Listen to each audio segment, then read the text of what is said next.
দর্শক ভাইরা আসসালামু আলাইকুম।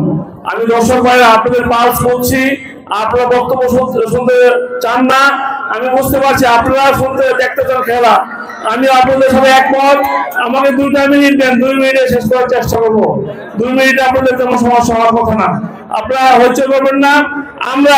আমাদের বক্তারা ইতিমধ্যে বলেছে দীর্ঘ 17 বছর এই এলাকায় কোনো খেলাধুলার আয়োজন ছিল না, কিন্তু আমাদের বিএনপি নেতৃত্বের মাধ্যমে আমরা কিন্তু শুরু করেছি।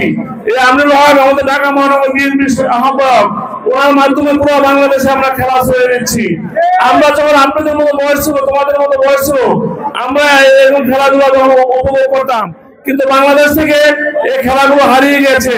স্বৈরাচারী শেখ হাসিনার কারণে, তাদের প্রয়ত্নের কারণে, যমুনা ছাত্রলীগের কারণে এদেশের মানুষ এই ধরনের খেলাধুলা উপভোগ করতে পারে নাই। আমরা সেই খেলাকে আবার সেই আগের যে খেলার স্বর্ণযুগ ছিল, আমরা এই স্বর্ণযুগে আবার আপনাদেরকে আমরা ফিরিয়ে দিতে চাই। বাংলাদেশের প্রতিটা প্রান্তে ফুটবল খেলা বা বিভিন্ন যে খেলাগুলো ছিল আমরা সেগুলো সরিয়ে দিতে চাই। আমরা ইতিমধ্যে ঢাকা মহানগর বিএনপি আমরা খেলার আয়োজন করছি। আপনারা দেখেছেন ক্রীড়া ফুটবল, আন্তঃখেলা ফুটবল টুর্নামেন্ট, আমরা আলাদা পুকু ক্রিকেট টুর্নামেন্ট আমরা শেষ করেছি। ফুটবল টুর্নামেন্ট প্রায় শেষের দিকে। আমরা ভবিষ্যতে আমরা খালদা জিয়া মহিলাদের নামে একটা আমরা ফুটবল টুর্নামেন্ট করবো। আমাদের মূল কথা হচ্ছে বিএনপি একটা গণমানুষের দল, গণমুখী দল। আমরা জনগণের পাশে থেকে দেশ সেবা করতে চাই। জনগণ যেভাবে চায় আমরা সেভাবে চলতে চাই। জনগণ এই খেলাধুলার মাধ্যমে উৎসাহিত বোধ করে, উৎসাহ বোধ করে, গার্জেনরা চায় তাদের ছেলেমেয়েরা খেলার মাঠে থাকুক, আমরা সেটাই চাচ্ছি।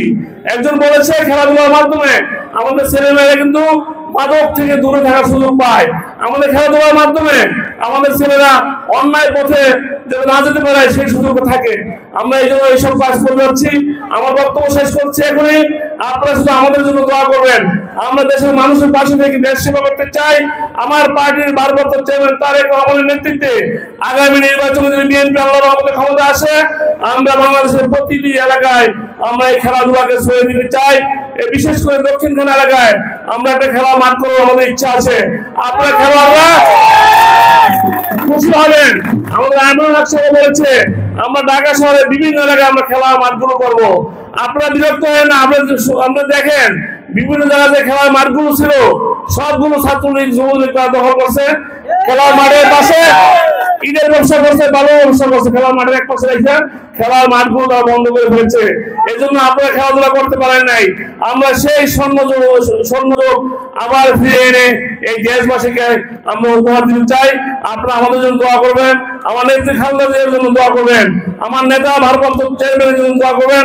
আমরা সবাই মিলে একটা সুন্দর দেশ করতে চাই। আমরা সবাই মিলে আমরা এই ঢাকাটা সুন্দর ঢাকা 18 করতে চাই। আপনাদের সহযোগিতা চাই, আপনাদের দোয়া চাই, আপনাদেরকে নিয়ে আমরা সুন্দর দেশ করতে চাই। আপনাদের সবাইকে ধন্যবাদ।